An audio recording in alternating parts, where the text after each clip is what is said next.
The room is packed, wall to wall, with people, props, and musical instruments as the Palm Beach Opera gears up for rehearsal. Maestro, it's yours. This time, they're getting ready for the opening of Carmen. Carmen, we need you on the other side, please. In the title role, Rinat Shaham, who's played Carmen in more than 30 productions around the world.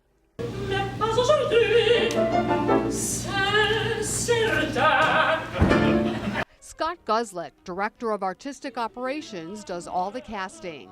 Rinat Shaham, who's singing our Carmen, was a dream.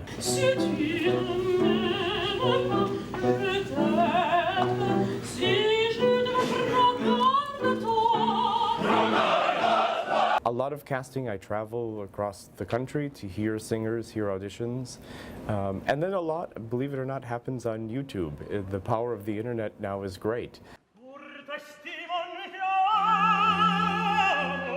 He chose Leonardo Capalbo to play Don José, Carmen's obsessed lover. Don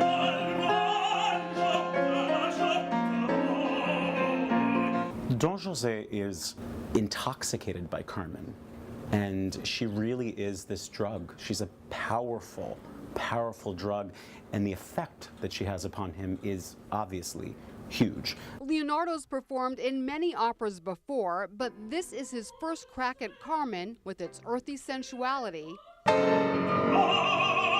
and graphic violence.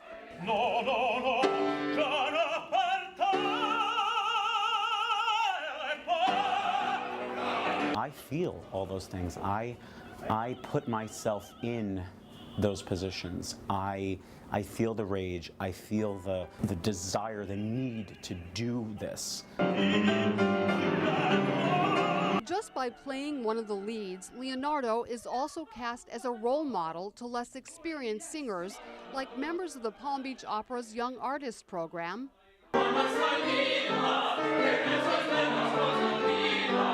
gifted singers from across the country here for a 5-month apprenticeship, honing their craft.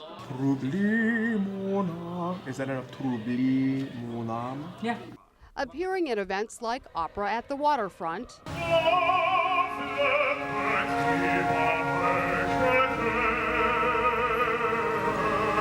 and of course performing in big productions like Carmen. In the chorus and among the dancers, local residents who auditioned and won their spots and are now faced with the challenge of getting it just right.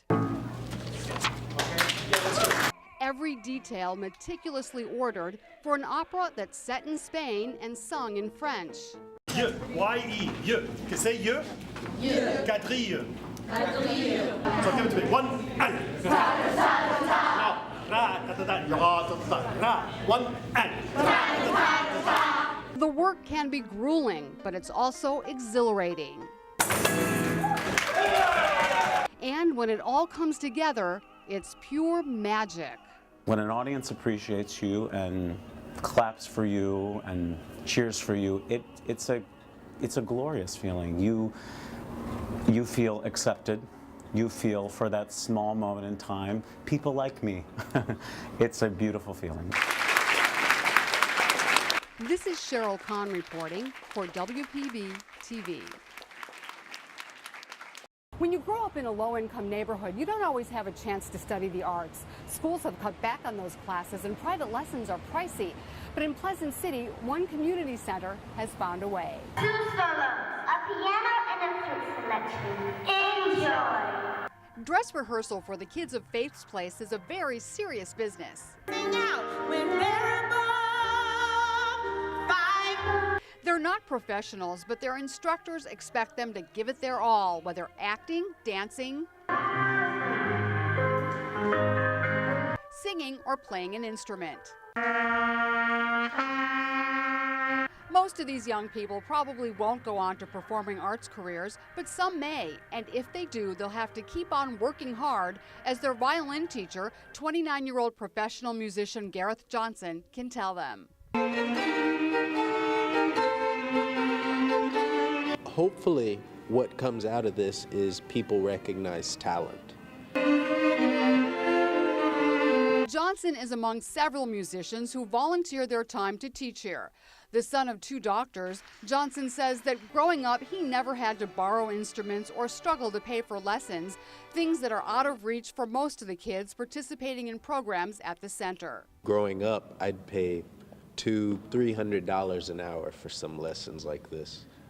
While they're teaching, Johnson and the other instructors use a combination of encouragement, empathy, she has a different mouthpiece, and tough love.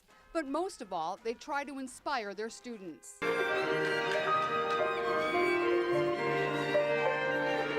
And there is perhaps nothing more inspiring than talented musicians who are already racking up accomplishments even though they're still in high school, like 17-year-old Kavana Shuford and 14-year-old Cameron Williams, who are already teaching here. Since I'm young myself, I'm able to pass on what I know to these kids in a way that they can understand, and it really helps them grow. The teen musicians could spend their free time doing other things, but they feel that what they're doing here is just too important. Studies have shown that the arts has improved test scores, so I feel that every student should have that opportunity.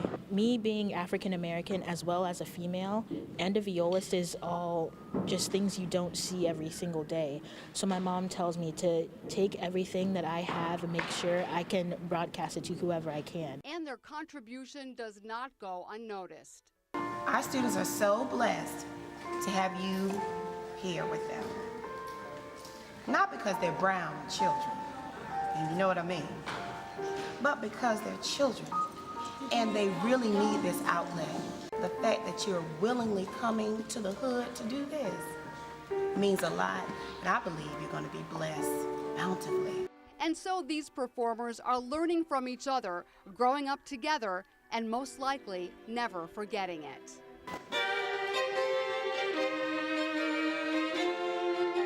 This is Sheryl Kahn reporting for TV18. Take a quick walk downtown and you can't miss them. Dozens of murals, some freshly painted, others that have been there for a while.